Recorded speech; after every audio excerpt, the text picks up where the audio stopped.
Climax ಹಂತಕ್ಕೆ ಬಂತ ಕಾಂಗ್ರೆಸ್ನ ಕುರ್ಚಿ ಕದನ. ಯಾಕೆಂತ ಹೇಳಿದ್ರೆ ಸಿಎಂ ಮತ್ತೆ ಡಿಸಿಎಂ ಇಬ್ಬರಿಗೂ ಕೂಡ ಹೈಕಮಾಂಡ್ ಬುಲಾವ್ ಕೊಟ್ಟಿದೆ. ಹೈಕಮಾಂಡ್ ನಾಯಕರು ಡಿಸಿಎಂ ಡಿಕೆ ಶಿವಕುಮಾರ್ ಅವ್ರಿಗೂ ಕೂಡ ಕರೆ ಮಾಡಿ ಬರೋದಕ್ಕೆ ಹೇಳಿದ್ದಾರೆ. K C Venugopal, CM Siddaramaiah high command ಬುಲಾವ್ ಕೊಟ್ಟಿದೆ ಇವರಿಗೆ. ದೆಹಲಿಗೆ ಬನ್ನಿ ಅನ್ನೋದಾಗಿ ಇಬ್ಬರಿಗೂ ಕೂಡ ಹೈಕಮಾಂಡ್ ಸೂಚನೆಯನ್ನ ಕೊಟ್ಟಿದೆ. ಇದು ಇಲ್ಲಿವರೆಗೂ ಆಗ್ತಾ ಇದ್ದಂತ ಚರ್ಚೆ ಬಗ್ಗೆ ಸಿಎಂ ಡಿಸಿಎಂ ದೆಹಲಿ ಭೇಟಿ ನಂತರದಲ್ಲಿ ಅದ್ಯಾವ ರೂಪ ಪಡ್ಕೊಳ್ಳುತ್ತೆ, ಏನಾಗುತ್ತೆ ಅನ್ನುವಂತ ಕುತೂಹಲ ಸಹಜವಾಗಿಯೇ ಇದೆ. ಕಾರಣ ಸರ್ಕಾರಕ್ಕೆ 3 ವರ್ಷ ತುಂಬಿರೋದು. ಇದುವರೆಗೂ ಆಗ್ತಾ ಇದ್ದಂತ ಚರ್ಚೆಗಳಿದಾವಲ್ಲ, ಅದು ನಿಜಾನ ಸುಳ್ಳ ಅನ್ನೋದ್ರ ಬಗ್ಗೆನೂ ಗೊಂದಲ ಇತ್ತು. ಬಹುಶಃ ಈ ಭೇಟಿ ಅದೆಲ್ಲದಕ್ಕೂ ಕೂಡ ಉತ್ತರವನ್ನ ಕೊಡುತ್ತಾ? ಹೈಕಮಾಂಡ್ ಮಾತನಾಡೋದಕ್ಕಿಂತಾನು ಸಿಎಂ ಸಿದ್ದರಾಮಯ್ಯನವರೇ ಖುದ್ದಾಗಿ ಹೇಳ್ಬೋದಾ, ಇದುವರೆಗೂ ರಾಜ್ಯದಲ್ಲಿ ಆಗ್ತಾ ಇರುವಂತ ಒಂದು ಚರ್ಚೆಗೆ ನೀವು ಮಾತಾಡಿ ಪರಿಹಾರ ಕೊಡಿ ಅನ್ನೋದಾಗಿ, ಅಥವಾ ಒಂದು ಸ್ಪಷ್ಟನೆಯನ್ನ ಕೊಡಿ ಅನ್ನೋದಾಗಿ ಖುದ್ದು ಸಿಎಂ ಅವರೇ ಕೇಳುವಂತ ಚಾನ್ಸಸ್ ಇದೆಯಾ? ಸಿಎಂ ಅವರು ಬಯಸಿ ನಡೀತಾ ಇರುವಂತ ದೆಹಲಿ ಭೇಟಿನ ಇದು? ಇದೆಲ್ಲವೂ ಕೂಡ ಇನ್ನಷ್ಟೇ ಗೊತ್ತಾಗಬೇಕಿದೆ. ಇದಾಗಲೇ ಸಿಎಂ ಹಾಗೆ ಡಿಸಿಎಂ ಇಬ್ಬರಿಗೂ ಕೂಡ ಹೈಕಮಾಂಡ್ ಬುಲಾವ್ ಕೊಟ್ಟಿರೋದು ಗೊತ್ತಾಗ್ತಾ ಇದೆ. ನಿನ್ನೆ ದಿನ SIR ಸಭೆ ಆಗ್ತಾ ಇತ್ತು. ಅದೇ ಸಂದರ್ಭ ಸಿಎಂ ಅವ್ರಿಗೆ ಕರೆ ಬರುತ್ತೆ ಹೈಕಮಾಂಡ್ ನಿಂದ ಬರಬೇಕು ಅನ್ನೋದಾಗಿ. ಇದೀಗ ಡಿಸಿಎಂಗೂ ಕೂಡ ಬುಲಾವ್ ಬಂದಿದೆ ಅನ್ನೋದು ಗೊತ್ತಾಗ್ತಾ ಇದೆ. ಇಬ್ಬರನ್ನು ಕೂಡ ಮುಖಾಮುಖಿಯಾಗಿ ಭೇಟಿಯಾಗಿ ಏನೇನು ಚರ್ಚೆಗಳು ಮಾಡಬಹುದು ಅಂತ ಅದು ಆಪ್ಷನ್ ಇರೋದು ಗೊತ್ತೇ ಇದೆ. ಒಂದು ನಾಯಕತ್ವ ಬದಲಾವಣೆ ಬಗ್ಗೆ ದೊಡ್ಡದಾಗಿ ಚರ್ಚೆ ಆಗ್ತಾ ಇರೋದು, ಅದನ್ನ ಓಪನ್ ಆಗಿ ಯಾರು ಮಾತನಾಡೋದಕ್ಕೆ ರೆಡಿ ಇಲ್ಲ. ಅದು ಏನಾಗಿದೆ ಅನ್ನೋದಾಗಿನೂ ಕೂಡ ಹೇಳೋದಕ್ಕೆ ರೆಡಿ ಇಲ್ಲ. ಅದರ ಜೊತೆಗೆ ಇರುವಂತ ಚರ್ಚೆ ಅಂತ ಹೇಳಿದ್ರೆ ಸಂಪುಟ ಪುನರ್ರಚನೆಯ ಬಗ್ಗೆ ದೆಹಲಿ ಹೈಕಮಾಂಡ್ ಏನ್ ಹೇಳುತ್ತೆ ಅಂತ. ಇವತ್ತೇ ಸಿಎಂ ಹಾಗೆ ಡಿಸಿಎಂ ದೆಹಲಿಗೆ ಹೋಗ್ತಾ ಇದ್ದಾರೆ. ಪ್ರತ್ಯೇಕವಾಗಿ ದೆಹಲಿಗೆ ಹೋಗ್ತಾ ಇದ್ದಾರೆ ನಾಯಕರು. ಸಂಜೆ 7 ಗಂಟೆಗೆ ಸಿದ್ದರಾಮಯ್ಯ ದೆಹಲಿಗೆ ಪ್ರಯಾಣ ಬೆಳೆಸ್ತಾ ಇದ್ದಾರೆ. HAL ನಿಂದ ವಿಶೇಷ ವಿಮಾನದಲ್ಲಿ ಸಿಎಂ ಪ್ರಯಾಣವನ್ನ ಮಾಡ್ತಾರೆ. ರಾತ್ರಿ 9:30ಕ್ಕೆ ದೆಹಲಿಯನ್ನ ತಲುಪ್ತಾರೆ ಸಿದ್ದರಾಮಯ್ಯ. ಹಾಗೆ ನಾಳೆ ಹೈಕಮಾಂಡ್ ನಾಯಕರೊಂದಿಗೆ ಸಿಎಂ ಮಾತುಕತೆಯನ್ನು ನಡೆಸ್ತಾರೆ. ಹಾಗೆ ಇವತ್ತು ತಡರಾತ್ರಿ ಪ್ರತ್ಯೇಕವಾಗಿ DKಶಿ ಅವರು ಕೂಡ ದೆಹಲಿ ಪ್ರಯಾಣವನ್ನ ಕೈಗೊಳ್ಳಲಿದ್ದಾರೆ. ಇಬ್ರು ನಾಯಕರು ಪ್ರತ್ಯೇಕವಾಗಿ ದೆಹಲಿ ಪ್ರಯಾಣವನ್ನ ಮಾಡ್ತಾ ಇದ್ದಾರೆ. ಅಲ್ಲಿ ಹೈಕಮಾಂಡ್ ಅನ್ನ ಭೇಟಿ ಆಗ್ತಾರೆ.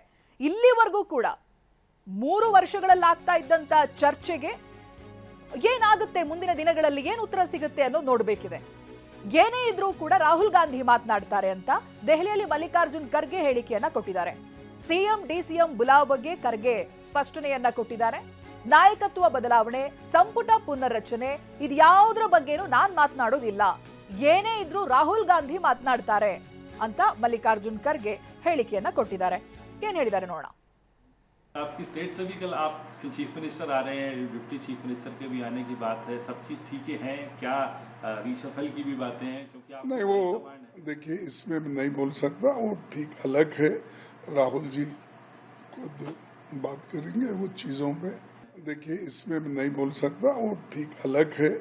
राहुल जी खुद बात करेंगे वो चीजों पे. आपकी स्टेट से भी कल आप चीफ मिनिस्टर आ रहे हैं, डिप्टी चीफ मिनिस्टर के भी आने की बात है, सब चीज. ಪೊಲಿಟಿಕಲ್ ಬ್ಯೂರೋ ಹೆಡ್ ಪ್ರಮೋದ್ ಹಾಗೆ ಪ್ರತಿನಿಧಿ ಪ್ರಸನ್ನ ಇಬ್ರು ಕೂಡ ಲೈವ್ ನಲ್ಲಿ ಜಾಯ್ನ್ ಆಗ್ತಾ ಇದ್ದಾರೆ. ಮೊದಲು ಪ್ರಮೋದ್ ಅವರನ್ನ ಮಾತನಾಡಿಸ್ತೀನಿ. ಪ್ರಮೋದ್, ಈಗ ಆಗ್ತಾ ಇರುವಂತ ಬೆಳವಣಿಗೆಗಳನ್ನ ಗಮನಿಸಿದ್ರೆ ಇದೇನಾದ್ರೂ ಸಿಎಂ ಅವರು ಬಯಸಿ ಕರೆದಿರುವಂತ ಭೇಟಿನ? ಏನಾಗಬಹುದು ದೆಹಲಿಯಲ್ಲಿ? ಏನ್ ಇನ್ಸೈಟ್ಗಳು ಈ ಕ್ಷಣಕ್ಕೆ ಲಭ್ಯ ಆಗ್ತಾ ಇದೆ ಪ್ರಮೋದ್, ಹೇಗ್ ನೋಡ್ಬೇಕು? ಚೈತ್ರ, ರಾಜ್ಯ ರಾಜಕೀಯವನ್ನೇ ಚರ್ಚೆ ಮಾಡೋದಕ್ಕೆ ಒಂದು ಸಭೆ ನಿಗದಿಯಾಗಿದೆ ಅನ್ನುವಂಥ ಮಾಹಿತಿ ಸ್ಪಷ್ಟವಾಗಿ ಗೊತ್ತಾಗ್ತಾ ಇದೆ. ಯಾಕೆಂದರೆ ಕೇವಲ ಅತ್ತ ಸಿದ್ದರಾಮಯ್ಯನವ್ರನ್ನಷ್ಟೇ ಕರೆದಿದ್ರೆ ಬೇರೆ ರೀತಿಯಂಥ ಆಯಾಮಗಳಿರ್ತಿತ್ತು. ಆದರೆ ಈಗ TV9ಗೆ ಸಿಕ್ಕಿರುವಂಥ ಮಾಹಿತಿ ಪ್ರಕಾರ DCM DK ಶಿವಕುಮಾರ್ ಅವರು ಕೂಡ ಒಂದು ಕರೆ ಬಂದಿದೆ. KC ವೇಣುಗೋಪಾಲ್ ಅವರು DCM DK ಶಿವಕುಮಾರ್ ಅವರಿಗೆ ಕರೆ ಮಾಡಿ ದೆಹಲಿಗೆ ಬರುವಂತೆ ಸೂಚನೆಯನ್ನು ಕೊಟ್ಟಿದ್ದಾರೆ. ಇಬ್ಬರೂ ನಾಯಕರು ಒಟ್ಟಾಗಿ ಕೂತ್ ಮಾತಾಡ್ತಾರಾ ಅಥವಾ ಪ್ರತ್ಯೇಕವಾಗಿ ಮೀಟಿಂಗ್ ಆಗುತ್ತೆ, ಇದೆಲ್ಲವೂ ಕೂಡ ಇನ್ನಷ್ಟೇ ಗೊತ್ತಾಗಬೇಕಾಗಿದೆ. ಯಾಕೆಂದರೆ ರಾಜ್ಯದ ಅತಿ ದೊಡ್ಡ ಬೆಳವಣಿಗೆ ಆಗ್ತಾ ಇರುವಂಥ ಹಿನ್ನೆಲೆಯಲ್ಲಿ ರಾಜ್ಯದ ಇನ್ನಿತರ ನಾಯಕರಿಗೂ ಕೂಡ ಈಗಾಗಲೇ ಮುಖ್ಯಮಂತ್ರಿಗಳ ಜೊತೆಗೆ ಬೇರೆ ಬೇರೆ ನಾಯಕರು ಕೂಡ ತೆರಳುತ್ತಾ ಇದ್ದಾರೆ, ಬೇರೆ ಬೇರೆ ಸಚಿವರು ಕೂಡ ತೆರಳುತ್ತಾ ಇದ್ದಾರೆ. ಚೈತ್ರ, ಪರಮೇಶ್ವರ್ ಇರ್ಬೋದು, ಮಹದೇವಪ್ಪ ಇರ್ಬೋದು, ಜಾರ್ಜ್ ಇರ್ಬೋದು, ಬೇರೆ ಎಲ್ಲ ನಾಯಕರು ತೆರಳುತ್ತಾ ಇದ್ದಾರೆ. ಇದ್ರ ಜೊತೆಗೆ ಈಗ ಪ್ರಿಯಾಂಕ್ ಖರ್ಗೆ ಅವರಿಗೂ ಕೂಡ ಹೈಕಮಾಂಡ್ ನಾಯಕರು ಬರೋದಕ್ಕೆ ಹೇಳಿದ್ದಾರೆ ಅಂತ ಮಾಹಿತಿ ಲಭ್ಯವಾಗ್ತಾ ಇದೆ. ಈಗಾಗಲೇ ಕೆಲ ದಿನಗಳ ಹಿಂದಷ್ಟೇ ಕೃಷ್ಣ ಬೈರೇಗೌಡರು ಕೂಡ ದೆಹಲಿಯಲ್ಲಿ ಇದ್ದು ಅಲ್ಲಿ ನಾಯಕರನ್ನ ಭೇಟಿಯಾಗಿರೋ ಬಗ್ಗೆ ಮಾಹಿತಿ ಲಭ್ಯವಾಗ್ತಾ ಇದೆ. ಅದರ ಜೊತೆಗೆ ಸತೀಶ್ ಜಾರಕಿಹೊಳಿ ಅವರು ಇವತ್ತು ಪ್ರತ್ಯೇಕವಾಗಿ ಅವರು ಕೂಡ ದೆಹಲಿಗೆ ಹೋಗ್ತಾ ಇದ್ದಾರೆ. ಹೀಗಾಗಿ ರಾಜ್ಯ ಕಾಂಗ್ರೆಸ್ ರಾಜಕಾರಣ ಇದೆ, ಕಾಂಗ್ರೆಸ್ ಮನೆಯ ರಾಜಕಾರಣ ಸಂಪೂರ್ಣವಾಗಿ ದೆಹಲಿಗೆ ಶಿಫ್ಟ್ ಆಗ್ತಾ ಇದೆ. ಅತ್ತ ಮುಖ್ಯಮಂತ್ರಿಗಳು ಹಿಂದೆ ಸಮಯ ಕೇಳಿದ ಸತ್ಯ ಇರ್ಬೋದು. ಅಂದರೆ ಮೇ 5ನೇ ತಾರೀಕೆ ತಾನು ಬಂದು ಭೇಟಿ ಆಗ್ತೀನಿ ಅಂತ ಒಂದು ಮನವಿಯನ್ನು ಹೈಕಮಾಂಡ್ ನಾಯಕರ ಮುಂದೆ ಮುಖ್ಯಮಂತ್ರಿಗಳು ಮಾಡಿದ್ರು. ಆದರೆ ಕೇರಳದ ರಾಜಕಾರಣ ಇರುವಂಥ ಹಿನ್ನೆಲೆಯಲ್ಲಿ, ಕೇರಳದಲ್ಲಿ ಸರ್ಕಾರ ರಚನೆ ಆಗ್ತಾ ಇದ್ದಂಥ ಹಿನ್ನೆಲೆಯಲ್ಲಿ ಅವರಿಗೆ ಅವಕಾಶವನ್ನು ಕೊಟ್ಟಿರಲಿಲ್ಲ. ನಾವೇ ಕರಿತೀವಿ ಅನ್ನುವಂಥ ಮಾಹಿತಿಯನ್ನು ಅಥವಾ ಒಂದು ಸೂಚನೆಯನ್ನು ಮುಖ್ಯಮಂತ್ರಿಗಳಿಗೆ ಕೊಟ್ಟಿದ್ರು ಅನ್ನುವಂಥ ಮಾಹಿತಿ ಲಭ್ಯವಾಗ್ತಾ ಇದೆ. ಅಟ್ ದ ಸೇಮ್ ಟೈಮ್ ಈಗ ಮುಖ್ಯಮಂತ್ರಿಗಳನ್ನ ಕರೆಯೋದಕ್ಕಿಂತ ಮೊದಲು ಕಾಂಗ್ರೆಸ್ನ ಹೈಕಮಾಂಡ್ ನಾಯಕರು ಕೂಡ ಒಂದು ಚರ್ಚೆಯನ್ನು ಮಾಡಿದ್ದಾರೆ, ಪೂರ್ವಭಾವಿ ಸಭೆಯನ್ನು ನಡೆಸಿದ್ದಾರೆ. ಅವರು ಯಾವ್ಯಾವ ರೀತಿಯಂಥ ಆಪ್ಷನ್ಸ್ಗಳಿದೆ, ಆಯ್ಕೆಗಳಿದೆ, ಜೊತೆಗೆ ರಾಜಕಾರಣದಲ್ಲಿ ಯಾವ ರೀತಿ ಗೊಂದಲ ನಿವಾರಣೆ ಮಾಡಬೇಕು, ಇದೆಲ್ಲದರ ಬಗ್ಗೆ ಕೂಡ ಚರ್ಚೆ ಮಾಡಿದ್ದಾರೆ. ಇದಾದ ಬಳಿಕ ಈಗ ರಾಷ್ಟ್ರೀಯ ಅಧ್ಯಕ್ಷರಾಗಿರುವಂಥ ಮಲ್ಲಿಕಾರ್ಜುನ್ ಖರ್ಗೆ ಅವರೇ ನೇರವಾಗಿ ಮಾತನಾಡ್ತಾ ಇದ್ದಾರೆ. ಅವ್ರು ಹೇಳಿರುವಂಥದ್ದು ರಾಹುಲ್ ಗಾಂಧಿ ಅವರೆಲ್ಲವನ್ನು ಕೂಡ ತೀರ್ಮಾನ ಮಾಡ್ತಾರೆ. ಅವರು ಇದಕ್ಕೆ ಏನೇ ಇರ್ಬೋದು, ಅಂದರೆ ಮುಂದುವರಿಕೆನೇ ಇರ್ಬೋದು, ಪುನರ್ರಚನೆ ಇರ್ಬೋದು, ಅಥವಾ ಬೇರೆ ಆಯ್ಕೆಗಳಿರ್ಬೋದು, ಇದೆಲ್ಲದರ ಬಗ್ಗೆ ರಾಹುಲ್ ಗಾಂಧಿ ನಿರ್ಧಾರವನ್ನು ಮಾಡ್ತಾರೆ, ಅವರೇ ಮಾತನಾಡ್ತಾರೆ ಅನ್ನುವಂಥದ್ದು ಕೂಡ ಒಂದು ಸ್ಪಷ್ಟವಾಗಿ ಅಂದರೆ ರಾಜ್ಯ ರಾಜಕೀಯದ ಚರ್ಚೆ ನಡೀತಾ ಇದೆ ಅಂತ. ಇಲ್ಲಿ ಮಲ್ಲಿಕಾರ್ಜುನ್ ಖರ್ಗೆ ಅವರು ಅಲ್ಲಗಳಿತಾ ಇಲ್ಲ, ಅಂದರೆ ಮಾತುಕತೆ ಆಗಲ್ಲ ಅಂತ ಹೇಳ್ತಾ ಇಲ್ಲ, ಅಥವಾ ಕರ್ನಾಟಕದ ರಾಜಕಾರಣದ ಚರ್ಚೆ ನಡೆಯಲ್ಲ ಅಂತ ಹೇಳ್ತಾ ಇಲ್ಲ, ಅಧಿಕಾರ ಮುಂದುವರಿಕೆ ವಿಸ್ತರಣೆ ಆ ಚರ್ಚೆ ಇಲ್ಲ ಅಂತ ಎಲ್ಲೂ ಕೂಡ ಹೇಳಿಲ್ಲ. ಹೀಗಾಗಿ ಖಂಡಿತವಾಗ್ಲೂ ರಾಜ್ಯ ರಾಜಕಾರಣದ ಚರ್ಚೆನೇ, ಆದರೆ ಹೈಕಮಾಂಡ್ ಮಟ್ಟದಲ್ಲಿ ಅದರಲ್ಲೂ ರಾಹುಲ್ ಗಾಂಧಿಯೇ ಮಾತಾಡ್ತಾರೆ ಅಂದರೆ ರಾಜ್ಯ ರಾಜಕಾರಣದ ಅಧಿಕಾರ ಪರ್ವದ ಚರ್ಚೆ ಅನ್ನೋದ್ರಲ್ಲಿ ಎರಡು ಮಾತಿಲ್ಲ. ಪ್ರಮೋದ್, ಹಾಗೆ ಸಂಪರ್ಕದಲ್ಲಿರಿ. ಈ ಸಿಎಂಗೆ ಹೈಕಮಾಂಡ್ ಬುಲಾವ್ ಕೊಟ್ಟಿರೋದ್ರ ಹಿಂದೆ ಸಾಕಷ್ಟು ಲೆಕ್ಕಾಚಾರ ಇದೆ. ಕೆಲ ದಿನಗಳ ಹಿಂದೆನೆ ದೆಹಲಿಯಲ್ಲಿ ಹೈ ವೋಲ್ಟೇಜ್ ಸಭೆ ಕೂಡ ನಡೆದಿತ್ತು. ಮಹತ್ವದ ಸಭೆಯನ್ನ ನಡೆಸಿದ್ರು ರಾಹುಲ್ ಗಾಂಧಿ ಹಾಗೆ ವೇಣುಗೋಪಾಲ್. ಕರ್ನಾಟಕ ರಾಜಕೀಯದ ಕುರಿತು ಈ ನಾಯಕರು ಸಭೆಯನ್ನ ನಡೆಸಿದ್ರು. ರಾಜ್ಯ ರಾಜಕಾರಣದ ಬಗ್ಗೆ, ಸಾಧಕ ಬಾಧಕಗಳ ಬಗ್ಗೆ ಆಗಿದ್ದಂತ ಚರ್ಚೆಯಾಗಿತ್ತು. ಈ ಸಭೆಯಲ್ಲಿ ಚರ್ಚೆ ಮಾಡಿದ ನಂತರದಲ್ಲಿ ಸಿಎಂ ಸಿದ್ದರಾಮಯ್ಯನವರಿಗೆ ಬುಲಾವ್ ಕೊಟ್ಟಿದ್ದಾರೆ. ಅದರ ಬೆನ್ನಲ್ಲೇ ಡಿಸಿಎಂಗೂ ಕೂಡ ಬುಲಾವ್ ಬಂದಿದೆ. ಇದು ಏಕಾಏಕಿ ಕರೆದಿರುವಂತದ್ದಲ್ಲ. ಹಾಗಿದ್ರೆ ರಾಹುಲ್ ಗಾಂಧಿ ಜೊತೆಗಿನ ಸಭೆಯಲ್ಲಿ ಏನಾಗಬಹುದು, ಸಾಧ್ಯತೆಗಳನ್ನ ಕೂಡ ನಾವು ನೋಡಬಹುದಾಗಿದೆ. ಅಧಿಕಾರ ವಿಚಾರ ಚರ್ಚೆಯಾದ್ರೆ ಪರ್ಯಾಯ ಏನು ಅಂತ ಕ್ವೆಶ್ಚನ್ ಬರಬಹುದು. ಸಿದ್ದರಾಮಯ್ಯ ಹೈಕಮಾಂಡ್ ಬಳಿ ಹೆಚ್ಚಿನ ಸಮಯ ಕೇಳುವಂತ ಸಾಧ್ಯತೆ ಇದೆ. ಸಾಮೂಹಿಕವಾಗಿ ಎಲ್ಲರ ಜೊತೆ ಚರ್ಚೆ ಮಾಡಿ ಅಭಿಪ್ರಾಯ ತಿಳಿಸ್ತೀನಿ ಅಂತಾನು ಹೇಳ್ಬೋದು. ಸಿಎಂ ಅವರು ಈ ರೀತಿಯಾಗಿ ಹೈಕಮಾಂಡ್ ನಾಯಕರಿಗೆ ಉತ್ತರ ಕೊಡೋ ಸಾಧ್ಯತೆ ಇದೆ.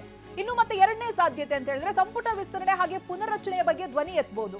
ಪುನರ್ರಚನೆ ಅಥವಾ ವಿಸ್ತರಣೆ ಬಗ್ಗೆ ಗಟ್ಟಿಯಾಗಿ ಧ್ವನಿ ಎತ್ತುವಂತ ಸಾಧ್ಯತೆ ಇದೆ. ಸಂಪುಟ ಪುನರ್ರಚನೆಗೆ ಏನಾದ್ರೂ ಅಸ್ತು ಅಂದ್ರೆ ಹೈಕಮಾಂಡ್ ಓಕೆ ಅಂತ ಹೇಳಿದ್ರೆ ಅಲ್ಲಿ ನಾಯಕತ್ವ ಬದಲಾವಣೆಯ ಚರ್ಚೆ ಬರೋದೇ ಇಲ್ಲ. ಬಟ್ ಭೇಟಿಯ ನಂತರದಲ್ಲೇ ಇವೆಲ್ಲದಕ್ಕೂ ಕೂಡ ಉತ್ತರ ಸಿಗಬೇಕಿದೆ. ನಾವು ಸಾಧ್ಯತೆಗಳನ್ನಷ್ಟೇ ಹೇಳ್ತಾ ಇದ್ವಿ. ಒಂದು ವೇಳೆ ಈ ಸಿದ್ದರಾಮಯ್ಯನವರು ಹೈಕಮಾಂಡ್ ಬಳಿ ಹೆಚ್ಚಿನ ಸಮಯ ಕೇಳುವಂತ ಸಾಧ್ಯತೆ ಇದೆ, ಯಾವಾಗ ಅಧಿಕಾರ ವಿಚಾರ ಏನಾದ್ರೂ ಚರ್ಚೆಯಾದ್ರೆ ಪರ್ಯಾಯ ಯಾರು ಏನು ಅನ್ನೋದಕ್ಕೆ. ಯಾಕೆಂತ ಹೇಳಿದ್ರೆ ಸಿಎಂ ರೇಸ್ನಲ್ಲಿ ಬಹಳ ಜನ ಇದ್ದಾರೆ.